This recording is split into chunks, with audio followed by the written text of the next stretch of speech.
You know your government's having a fantastic week when your health minister rage quits like he just lost a ranked match in Call of Duty. Welcome back to Canadian Insights, where we document Quebec politics in all its chaotic glory. Christian Dubé just threw his minister badge on the table and walked out. François Legault is doing damage control from wherever he decided not to show up today, and Sonia Bélanger just got promoted into what might be the political equivalent of inheriting a house fire. She says the challenge is gigantic, which is the understatement of the century considering Quebec's healthcare system is currently held together with good vibes and the desperate hope that nobody gets seriously sick on a weekend. So buckle up, because we're diving into the cabinet shuffle that nobody saw coming, the resignation that's got everyone asking what actually happened, and why the new health minister is walking into a job that makes herding cats look like a relaxing retirement hobby. Let's set the scene because the drama here is absolutely chef's kiss levels of Quebec political theatre. Christian Dubé, who's been Quebec's health minister and basically the guy responsible for trying to fix a healthcare system that's been broken since before most of us were born, just resigned in what reports are calling a huff. Not a graceful exit, not a planned transition, not even a "I'm pursuing other opportunities" press release. A huff. That's the technical term apparently, and it's glorious. When a seasoned politician resigns in a huff, that means something went very wrong very quickly behind closed doors. This wasn't a retirement announcement with cake and speeches about spending more time with family. This was someone deciding they'd had enough and walking out like a retail employee who just got yelled at by one too many Karens and realized the paycheck isn't worth the psychological damage. François Legault, the premier and leader of the coalition Avenir Quebec, actually admitted that losing Dubé is a blow to the government, which in political speak translates to "this is a disaster and we're scrambling." Politicians rarely admit anything is a problem, so when they cop to it publicly, you know it's bad. And the timing couldn't be more perfect because Quebec's healthcare system is currently about as functional as a chocolate teapot, waiting times are astronomical, and the population is not exactly thrilled with how things have been going. So losing your health minister right now is like your pilot bailing mid-flight and leaving a note that says "good luck with the landing." Enter Sonia Bélanger, stage left, with the energy of someone who either has unshakable confidence or hasn't fully processed what she just signed up for. She was the Minister of Social Services, which is already a demanding portfolio that would make most people need therapy, and now she's been promoted to Health Minister in what can only be described as the world's fastest job interview. Hours after Dubé walked out, Bélanger was getting sworn in at the Lieutenant Governor's office saying she's honored to have the Premier's confidence and believes she's up to the task of managing Quebec's vast health system. The challenge is gigantic, she says, which is accurate the way saying the Titanic had a minor iceberg issue is accurate. She's inheriting a system where emergency room wait times can stretch longer than a Netflix limited series, where healthcare workers are burnt out to the point of crispiness, where reforms keep getting announced and then quietly shelved, and where the public's patience is thinner than grocery store toilet paper during a pandemic. But sure, gigantic challenge, totally manageable, no pressure whatsoever. Now let's talk about what it means that François Legault wasn't even there for the swearing-in ceremony. The Premier of Quebec, whose government just took a major hit with a ministerial resignation, couldn't be bothered to show up for the changing of the guard in Quebec City. He was somewhere else doing premier things, presumably, while his new health minister took the oath of office without him. That's either a power move showing he's got full confidence and doesn't need to micromanage, or it's a sign that he's dealing with bigger fires elsewhere and couldn't spare the time for the photo op. Either way, it's a choice.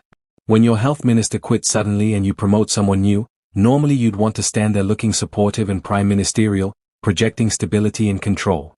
Instead, Legault sent Bélanger out there solo like a parent dropping their kid off at summer camp and immediately driving away before the tears start. It speaks to either supreme confidence in Bélanger's abilities or a complete circus happening behind the scenes that required Legault's attention more urgently than optics. My money's on circus, but I'm a cynic who's covered Quebec politics long enough to know that chaos is basically the default setting. The real question everyone's asking is why did Christian Dubé resign in such dramatic fashion? Politicians don't usually quit in a huff unless something significant happened. Maybe it was a policy disagreement with Legault that reached a breaking point. Maybe it was frustration with the pace of healthcare reform and feeling like he was being set up to fail. Maybe it was internal coalition Avenir Quebec drama that finally boiled over. Maybe he just woke up one day, looked at the mountain of problems on his desk, and decided life's too short to keep banging his head against a wall made of bureaucracy and budget constraints. We don't know yet because nobody's spilling the tea publicly, but the speculation is delicious. What we do know is that managing Quebec's healthcare system is arguably one of the most thankless jobs in Canadian politics. You're dealing with aging infrastructure, staffing shortages that would make a retail manager weep, a population that rightfully expects timely quality care, unions that have legitimate grievances, and a budget that never seems adequate no matter how many billions you throw at the problem. It's a job where you're guaranteed to make enemies, you'll definitely get blamed when things go wrong, and even your successes will be downplayed because they took too long or didn't go far enough. Dubé lasted in that role longer than most people would have, so honestly, rage quitting might have been the most mentally healthy decision he could make. Which brings us back to Sonia Bélanger, who's now holding the bag and probably wondering what she did to deserve this promotion. Being Minister of Social Services already meant dealing with poverty, homelessness, addiction, mental health, child protection, and basically every social issue that keeps people up at night. Now add healthcare to that resume, which includes hospitals, clinics, long-term care, public health, pandemic preparedness, healthcare worker negotiations, and reform initiatives that have been stalling since before the last election. It's like she was juggling 5 flaming chainsaws and someone just tossed her 3 more while she's still in midair. The fact that she's expressing confidence is either admirably brave or she hasn't seen the full file folders yet. Give it a week. 1 week of emergency room horror stories, staffing crisis reports, and angry calls from healthcare unions, and we'll see if that confidence holds. I'm not saying she can't do it. For all we know, Bélanger could be exactly the fresh perspective Quebec's health system needs. Maybe her background in social services gives her unique insights into the social determinants of health that previous ministers missed. Maybe she's got ideas and energy that will actually move the needle. But let's be real, she's walking into a situation where expectations are low, problems are massive, and the previous guy literally quit rather than keep dealing with it. That's not exactly a setup for easy wins. The coalition Avenir Quebec government is also taking a reputational hit here that goes beyond just losing one minister. When a senior cabinet member resigns suddenly, especially someone handling a major file like healthcare, it raises questions about government stability and competence. Voters start wondering if there's internal chaos, if the leadership has lost control, if the team is falling apart. Opposition parties are absolutely going to hammer this point in question period until it becomes a whole thing. Expect lots of questions about what really happened, why Dubé left, whether there's a deeper crisis, and whether Bélanger is actually qualified or just whoever was available when Legault needed someone fast. Fair or not, this resignation becomes a narrative about CAQ dysfunction, and narratives stick around way longer than they should in politics. Legault's going to need to do some serious reputation management and show that his government is still functional and capable. That means Bélanger needs to hit the ground running, make some quick visible progress on healthcare files, and avoid any major catastrophes in her first few months. No pressure though. Let's also spare a thought for the actual healthcare workers and patients in Quebec who are watching this political musical chairs happen while they're dealing with real problems. Nurses working double shifts because of staffing shortages don't care about ministerial drama.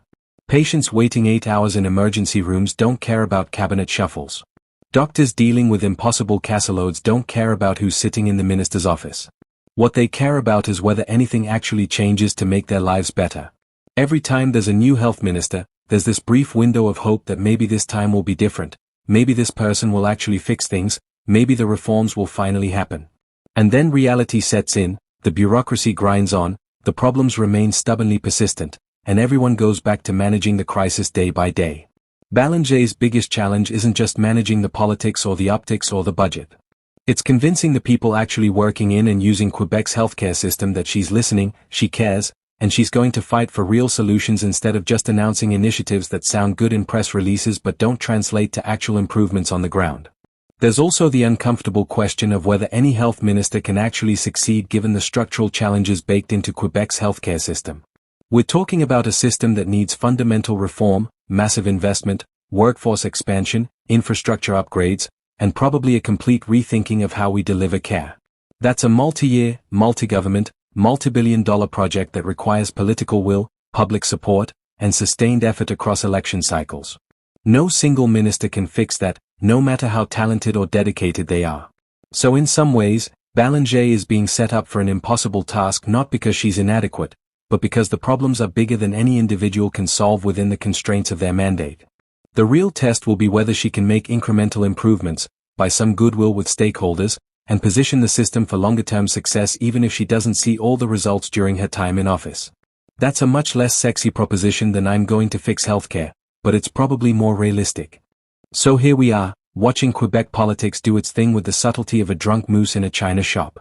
Christian Dubé is out, having decided the healthcare portfolio was no longer worth whatever they were paying him. François Legault is managing a crisis while apparently being physically somewhere else. Sonia Bélanger is stepping into a role that's equal parts opportunity and nightmare fuel. And the rest of us are sitting here wondering if anything will actually change or if this is just rearranging deck chairs on the Titanic while the orchestra plays on. The next few months are going to be fascinating to watch because Bélanger's performance will either prove she was the right choice who can bring fresh energy to a stale file, or it'll confirm that the healthcare minister job is simply cursed and nobody can succeed in it given current circumstances. This is Canadian Insights, and we'll be tracking this story as it develops because ministerial resignations are never the end of the drama, they're just the beginning. If you want to stay on top of Quebec politics and all the chaos that comes with it, smash that subscribe button because we're posting daily updates and you don't want to miss what happens next.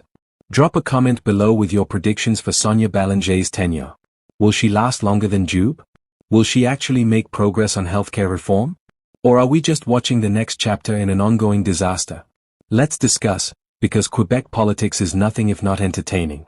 Share this video with anyone who needs to understand why their province's healthcare system just got a new boss mid-crisis, and if you appreciate the deep dives and the snark, consider becoming a channel member. Until next time, stay informed, stay skeptical, and remember that in Quebec politics, the only constant is change and the occasional dramatic resignation. See you in the next one.